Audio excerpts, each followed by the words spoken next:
Thank you for such a nice introduction, Phil. Much appreciated. I cannot believe a year has passed since the last senior dinner. I think for once, I know what it must feel like to be a professor. Exactly 1 year ago at this very dinner, Professor Mihir delivered an insightful, nuanced, and eye-opening speech. The advice he gave us last year was so beneficial to my first year out of college that I too now aspire to make the next 5 minutes equally as valuable for you all today. The first thing I needed to decide was, when I knew that I would be speaking, was what do I even talk about? Seriously, what do I know now that I did not know a year ago? What has really changed in my perspectives of life and how I developed? In many ways, I feel like I'm very similar to the person who I was a year ago. But after weeks of this ongoing back and forth in my head, it quickly came to mind that indeed I have changed so much in the past year. In many ways, quite dramatically.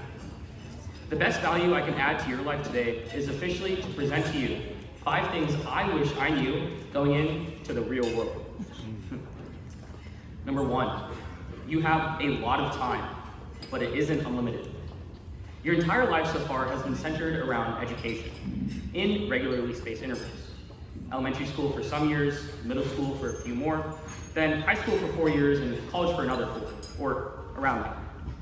As you started in high school and college, you started at the bottom of the so-called totem pole, the classic unspoken hierarchy. You were probably not the smartest person in the room during your first few years of college, and that was totally fine. As you continued to learn, network, and work hard towards your goals, you became very knowledgeable without even realizing it. One day, all of a sudden, you're a junior or senior, and first and second year students are coming to you for advice. When did this happen? Translating this to the working world, your 4-year trajectory to the top at college slows down and is now expanded to a 40-year period we call your career. You have much more time on your hands, and you should take advantage of this. Do not let your early 20s slip by. And you can do this by constantly evaluating where you are in life, your goals, and how you are taking the steps necessary to get there. Speaking of goals, you must learn to keep your long-term goals flexible. It is perfectly acceptable and perfectly fine to not want the same things out of life as you get into your career. My wants and desires personally in life are constantly changing. But the only way to develop your ambitions is to work towards them in some capacity every single day. Because, like I said, time is not unlimited, and failure to work towards who you want to be will ultimately catch up to you. Number 2, embrace making mistakes. In college, I prided myself on the grades I earned at the end of the semester. For this reason, I always felt as if mistakes were unacceptable. But when I started working full-time, I quickly realized that mistakes were inevitable. I made mistakes. A lot of mistakes. And I was always very hard on myself at first for making these mistakes. But mistakes are part of the journey, and you should learn to use them as a learning opportunity. Instead of being upset that you made a mistake, you should instead use the energy to think to yourself, why did I make that mistake? Was it because I failed to be detail-oriented? Was I in a rush? Or was it just because I didn't know any better? Oftentimes, I was quick to see that a pattern would emerge, and I could very easily take the steps necessary to solve them at the root. What I'm trying to say is not let your mistakes take down your mood. Own up to them and apologize if you need to, but recognize that mistakes are a core piece of self-development in your career and in life, and they're crucial to becoming the business person that you aspire to be. Number 3, celebrate the little things. I love this one. It gives me little spurts of pleasure and motivation in life on the day-to-day. Did your boss like your first draft?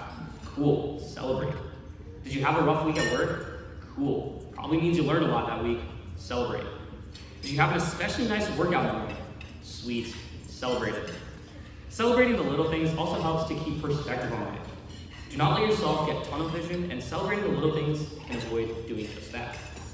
Celebration can mean something as big as making evening plans to go out, or as little as texting the friends that you have the highlight of your day. This leads me right into number 4. Touch points with friends. You will quickly realize that after college ends, you are no longer interacting with hundreds of people on the day-to-day. I miss running into my friends and peers at D-Hall or the business school. While in college, I did not need to make a deliberate effort to keep in touch with those around me, because I would just basically see them every single day. But life after college inherently becomes more intimate.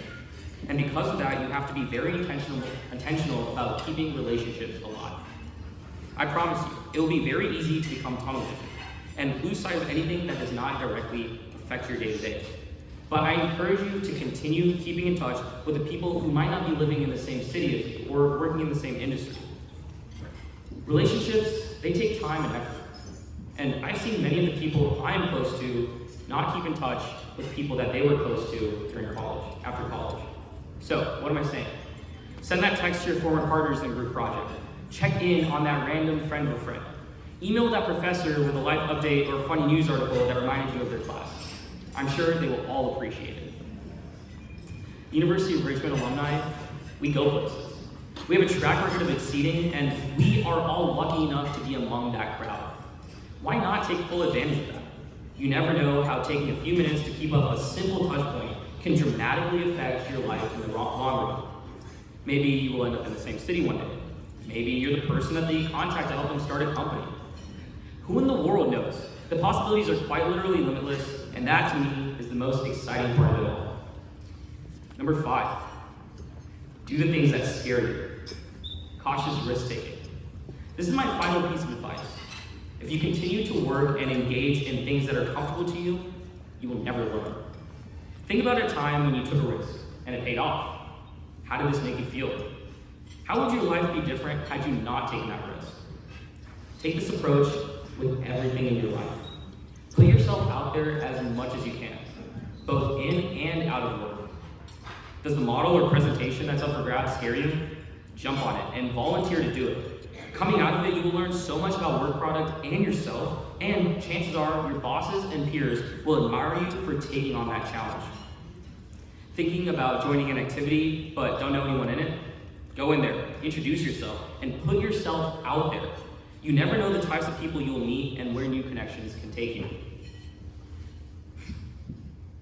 For those of you who know me well, you probably know that I love the Dune saga. For those unfamiliar, I will quickly summarize. The story is about a young leader who loses everything he had and had to rebuild his legacy from scratch. In many ways, our situation is similar. We're entering post-college life and have a duty to build our own legacy. With that being said, I want to leave you with one of my favorite quotes from this book.